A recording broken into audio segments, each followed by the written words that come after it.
Welcome, listeners, to another episode of the show. I am your host with the most, Chris Talks. Hope that you're having a wonderful day because I'm definitely having a good one.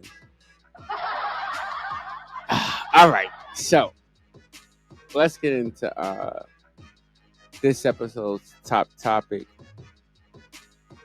which is going to be some crazy joint.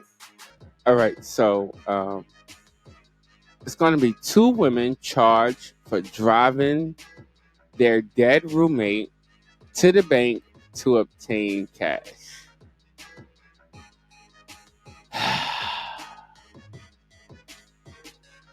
Wait, what? Really?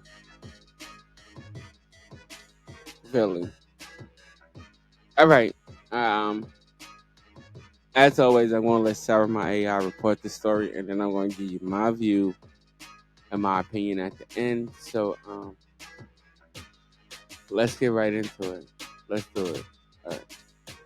All right. Let's hit the story. Hit it. March 9th, two women in Ohio are facing charges after allegedly moving the body of their dead roommate into a car and driving to the bank to withdraw money from the deceased man's account.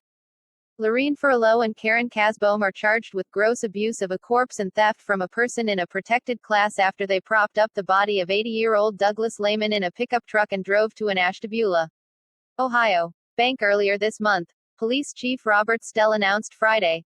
Stell said that after Furlow, 55, and Casbohm, 63, found their roommate Lehman deceased on Monday, they took his body to a bank, withdrawing an undisclosed amount of cash. The two had previously accompanied Lehman to the same bank. The women then dropped Lehman's body off at a hospital emergency department in the city of approximately 18,000 people, located 53 miles northeast of Cleveland. Before dropping him off, they went through a bank drive-through with him propped up in the passenger seat so that the teller could see him. Stell said, they tried to withdraw money from his account. The bank had allowed this previously as long as they were accompanied by him.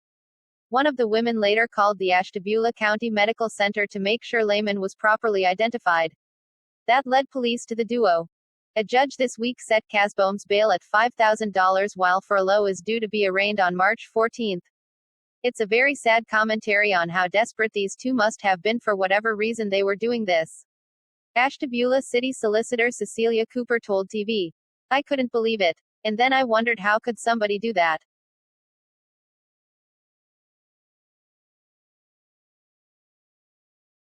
Yeah, all right. Sorry about the pause, but all right. Let's get into it. Drop my bell real quick. Drop my air horn. All right. What do I have to say about these two women? All right. First and foremost, let's drop a bell for the deceased, the lost.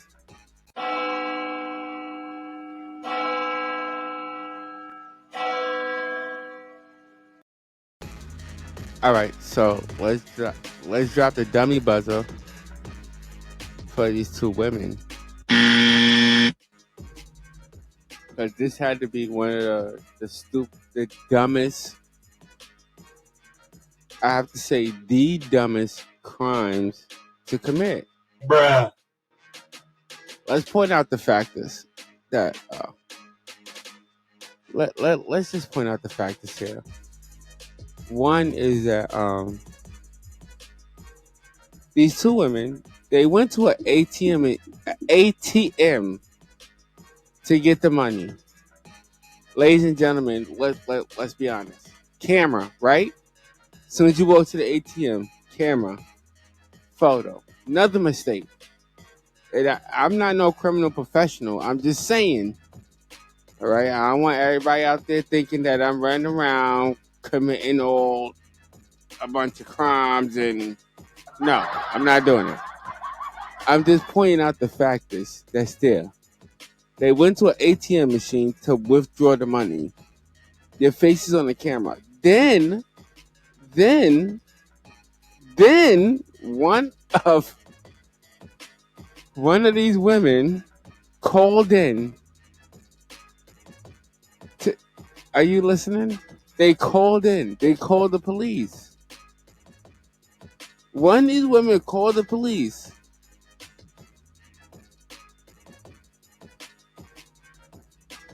One of these women who committed the crime of murder called the police. Wait, what? I want you to understand that.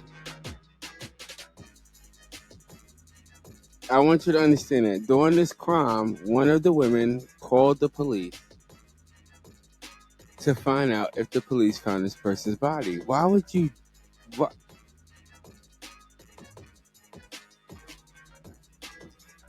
Lazy, like, Bruh.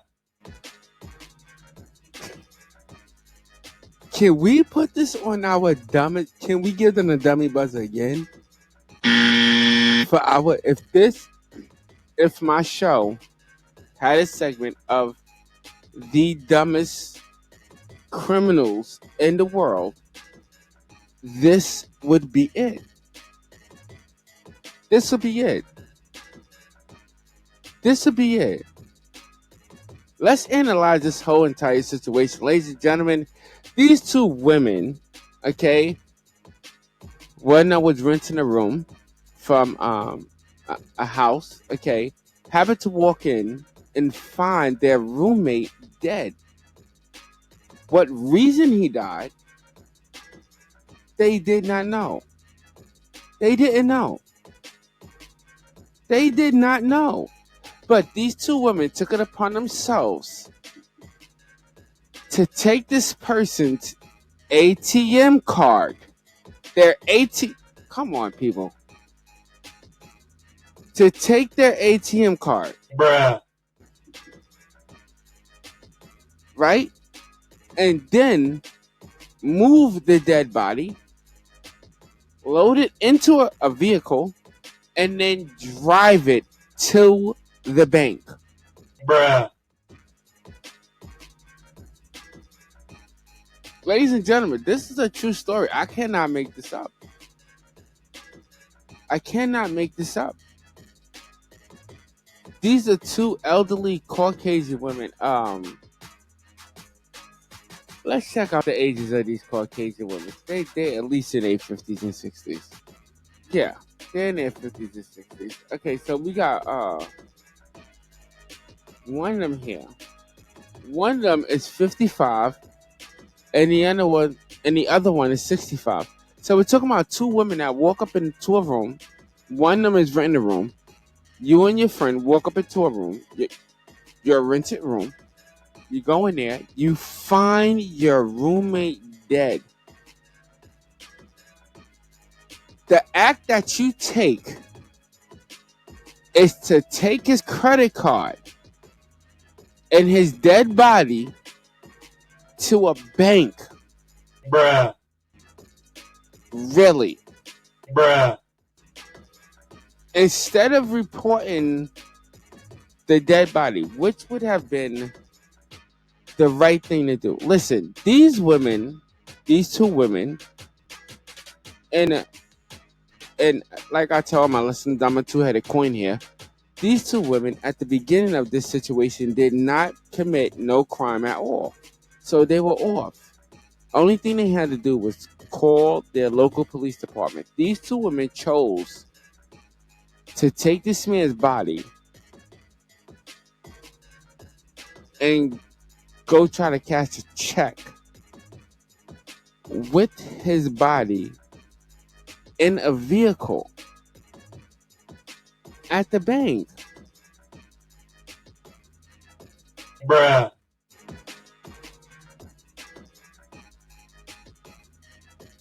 Like, my dude, yo. Bruh. Wait, what? There's not enough. Listen, I ain't got enough. And I'm just, all my listeners, I ain't got enough expressions on my soundboard to express what I want to say. It's like, yo, what the are you thinking? What the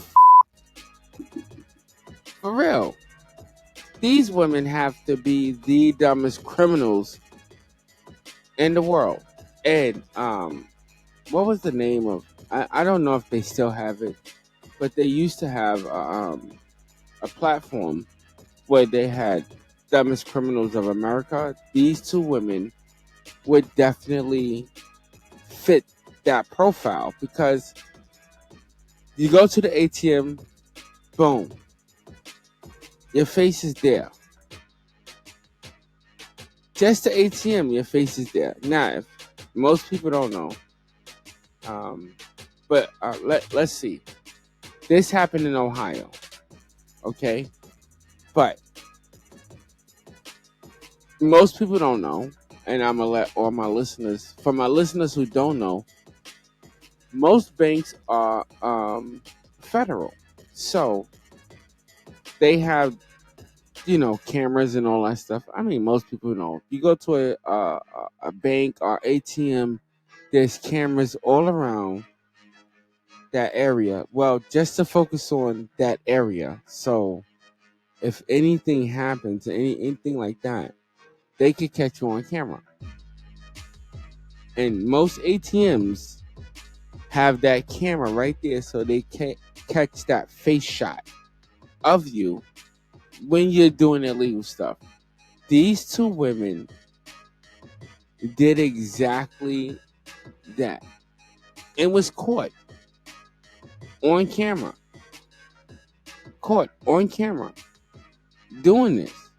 But had led the police, what led the police to the situation, what led the police to this crime and this situation, and it's kind of sad because you would think the cameras at the bank and stuff like that would have led the police to the situation, but it wasn't that. It was one of the criminals. One of the criminals. Bruh. The criminals. Bruh. Okay? One of the criminals later called the medical center to make sure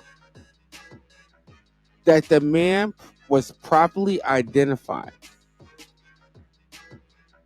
This is what led the police to the door. I don't know if you really heard that in the story that was reported, but that's what. Are you serious? Are you serious? Bruh.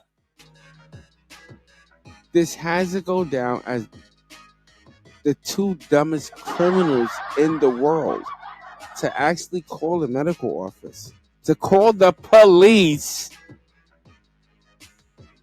to identify the body that they just. Bruh. Very sad. I want to say this though, before I end it off. I want to say condolences to the person that died and their family. They have to deal with this. Also, these two women, they families, they have to also deal with this. They also have to deal with this, that their grandmothers, mothers, whatever that these women are. Because I'm assuming that their grandmothers are mothers. So at least sisters to somebody. Okay? So their family has to deal with this crime that they committed and that they brought upon this man's family. And this man's family is going to have to face them one day in court for something so foolish when the only thing they had to do was simply make a phone call and report a dead body. Instead, these women chose to sit there and take this man to the bank to withdraw his money. Now, at the end of the day, what did these women gain from it? Nothing but prison time. Nothing but prison time. What I would want my listeners to understand is this. Such crimes as these is foolish. They're not worth committing because at the end of the day, let's say you get the money. You get the money. At the end of the day, you're going to do more time than what the money is worth. Is your life, is spending 10 years in your life, of your life in jail, or 15, or whatever these women are about to face, because I can only, I could just imagine the type of charges that's going to come upon them. Just the type of charges that's going to come upon them. And I can say, moving a corpse from one place to another, that is definitely a felony charge. I think at least in that state. I don't know. I'll find out if it's in Ohio, but I know in New York City, where we at, New York City, state of New York. Yeah, that's definitely a charge for transporting a body, a dead body, and they don't know what he died of. They don't know what he died of. Hopefully the examiner, they'll put that out, and I'll probably keep up on this story. I'm definitely going to try to keep up on this story because it's an interesting one. But I mean, come on, ladies and gentlemen, committing crimes like that, Bruh. it is a lose-lose situation. It's a lose-lose situation. Committing such crimes as this on camera. Come on. And then you called it in. I mean, give him the dummy buzzer one more time. These are really stupid criminals. All right, that's my point. That's my view. That's my opinion on this particular story. All right, check this out. If you like this content and want to hear more of it, y'all already know what to do. Everything is on your screen. I want to thank all my listeners for tuning in. You could be anywhere else in the world, but you are here with me, and I so appreciate that. Also, stay blessed and not stressed. I see y'all next episode. Peace out.